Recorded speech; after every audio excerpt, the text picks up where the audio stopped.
I'm sure you've heard a lot of sort of, let's say, uninformed takes, especially of late. Like, not just from people who maybe I'm sure you know what I'm talking about. Like the people who've just trying it out. They've not really learned that much about how it works, or maybe like their entire intention in life, their entire goal in life is to just attack Godot at every second of the day. I've seen some accounts out there that pretty much everything they post about is why the engine is bad, why everything about it is bad. Like I don't understand people like that. Like I get being like critical of it, of things that are legitimately a problem and trying to help it improve, because I'm sure that is helpful. Like, hey, if there's actually some performance issue here with something that is, a reasonable thing that someone would do, like that's something that would need to be addressed. But when it's just going at it for the sake of attacking it, like that's Yeah, I yeah. mean, the community is not only in ours, I guess. Like the developers are usually like that, right? Like Mhm. these sort of discussions about like what's best in like theoretically or stuff like that. Mhm. But there's also, yeah, there's some misconceptions that I've seen like throughout the years that are maybe they were maybe true like 2 3 years ago, Mhm. but they are not true anymore. But people keep repeating them, That is a which really common trend we in know open that, source. yeah, eventually will go away. Like after enough. Like there's a lot of people saying like it's impossible to get your games on consoles, and it's kind of like why am I playing Godot games in my Switch, right? It's kind of like if this is impossible, why can I do this, right? And I think that with time, those sort of things are gonna like just go away.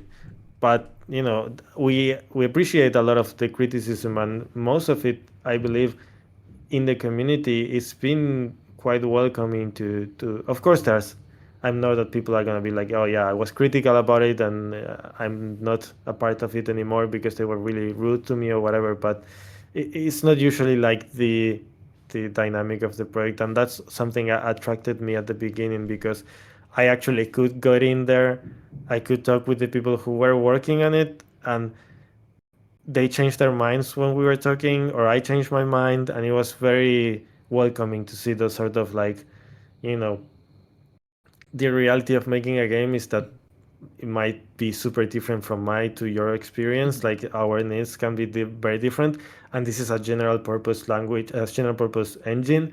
So that's also another thing. Like you see takes from people that are on the AAA industry that are for making games that are very specific or very like it's like a Call of Duty sort of game.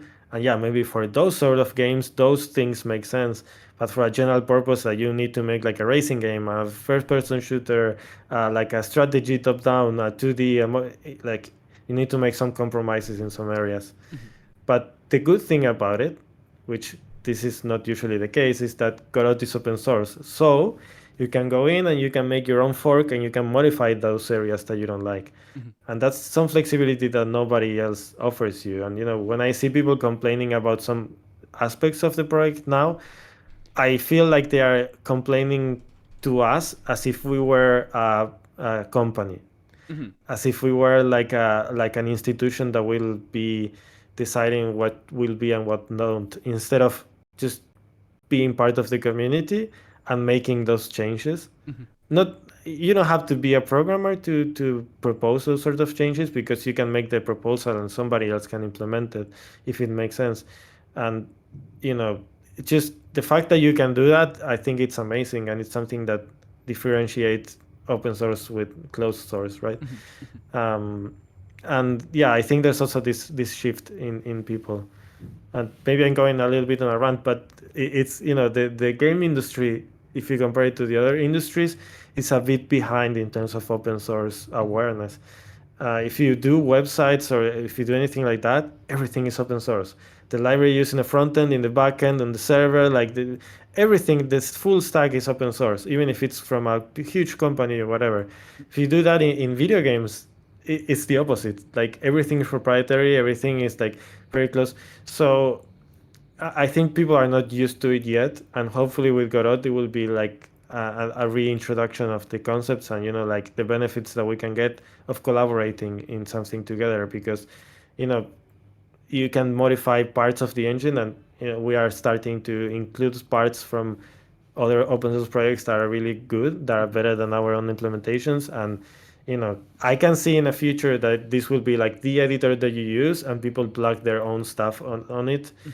And that's something you cannot do with Unity, or I mean you can do it with Unreal, I guess, but everybody I spoke with didn't want to really mess with the C++ in it. So that's another topic, I guess. But yeah, I went a little bit on a tangent, but yeah. No, I get what you're saying there.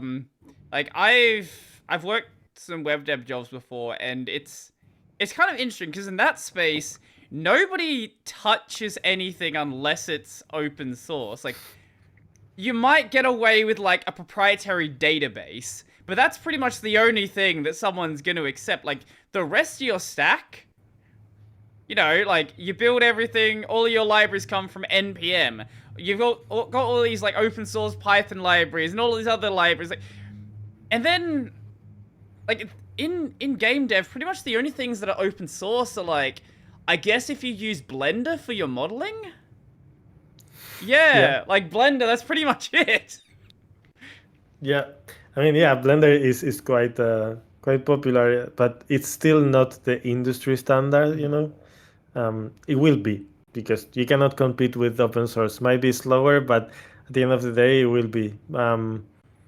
But yeah, no, like these people, I spoke with many CTOs from startups and companies about like, why are you using, or why do you prefer open source? And they told me also like, when I leave this job and I find a new one, I don't want to have to relearn or Yep. use a Yeah. completely different stack. If we release everything we do in open source, we can keep using it in any other company or anything like that. There's also like this community that builds around those tools and things like that, that always amplifies the possibilities of a single team working on it. Mhm. But if you are now in a game studio, you don't have those sort of things. I guess Unity was the standard for smaller studios. Like everyone knows that, you learn that on the university and all that. But you can see what happens when you depend everything on a proprietary like engine, right? Like at any time, anything can change. Um, and also like, I feel like we're in a moment in video games where we always try to compare it with the past, but we never been here. Games are bigger than ever. They require more and more people. They are very complicated, and that's why we were seeing a lot of studios that had their own in-house engine going to solutions like Unreal, Mhm. because also you can get more, hire more talent that already knows the engine, and you can get stuff like that. Because right now it's starting to be a bit impossible to even develop your own technologies. Mhm. Like, of course, if you're making a small game, yes, that makes sense, might make sense for your studio, but the advantages of general purpose engines is this, right? Like a lot of people can know it, and then you can tweak it. Mhm. um, but yeah, I I think think Godot will play a role in that, being the open source platform.